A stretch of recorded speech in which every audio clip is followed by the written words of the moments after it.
Listening to the judges' scorecards. Well, in fact, I already know the judges' scorecards.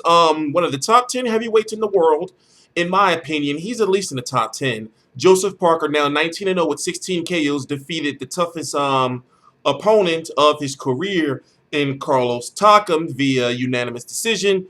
Two judges scored at 116-112, which, in my opinion, should be the proper score, and then another judge 115-113. Now, in a very confusing situation, we don't know who's the first in line as far as IBF #1 contenders go to face Anthony Joshua.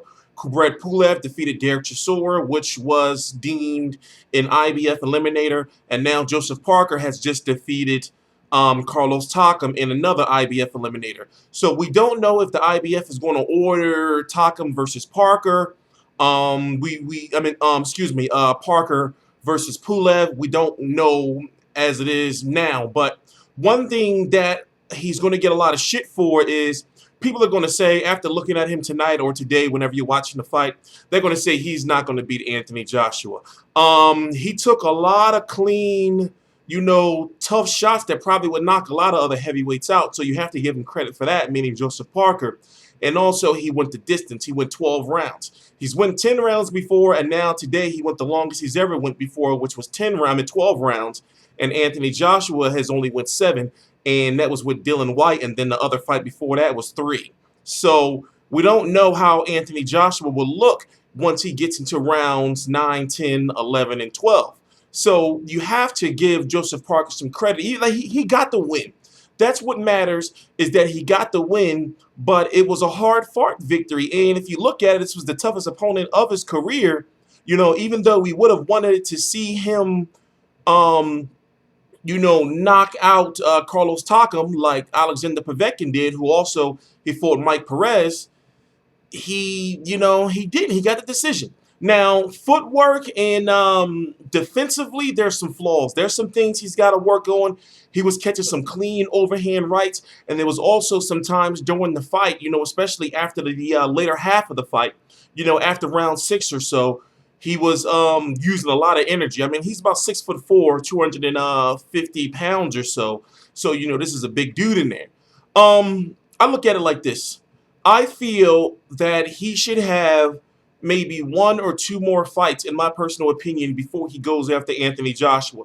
But the thing is, it's not really up to him, because once the IBF decides to order him to fight, maybe Pulev to be the #1 contender for Joshua, he really has no choice in that. It's either he's going to fight Pulev or he's going to keep it funky, duck Pulev. So he was made #1 contender, well, #1 and #2, him and Anthony Joshua, by the WBO before Anthony Joshua beat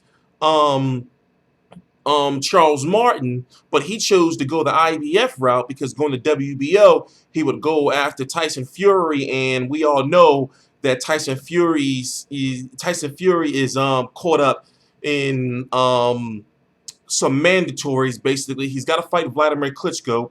Then after that, he's got to fight Luis Ortiz, and then after that, he's got to fight whoever the WBO puts. So basically, I'm guessing that Joseph Parker feels he can beat Anthony Joshua, whether you believe it or not, and he may feel that there's more money, that way, and it could be a bigger fight with him and Joseph Parker versus than him versus Tyson Fury. But as I said, like right now, he's got some things he's got to work on, defensively. Now, I understand this was the biggest fight of his career, and there may have been some jitters involved, but I still see promise in him. Like, he's good. He's good. Don't give him too much shit, just yet. Just let's see how this plays out, especially since we know that Anthony Joshua is going to be taking on Dominic Breazeale. This fight with Carlos Takam and Joseph Parker was on Sky Sports, the network of Matchroom Boxing, the promoter of Anthony Joshua. So they picked up this fight likely knowing that he's a future Anthony Joshua opponent, and Eddie Hearn was scouting him. Maybe Eddie Hearn may say, hey, look, after Dominic Breazeale, since we're not going to have a mandatory until about maybe January or February, or maybe even March of 2017, let's go after Joseph Parker. Maybe they saw some something vulnerable. I don't know.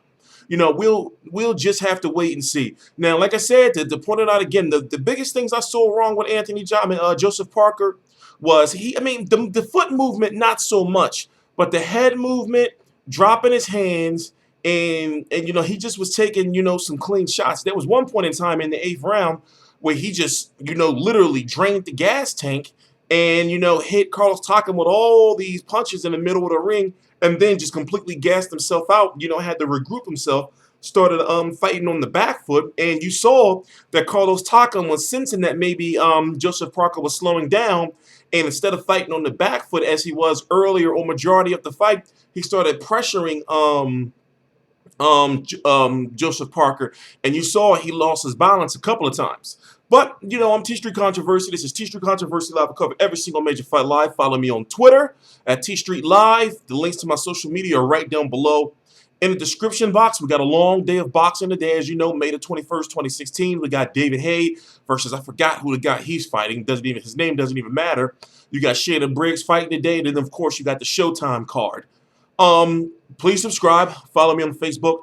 T Street Controversy, T Street Controversy Live.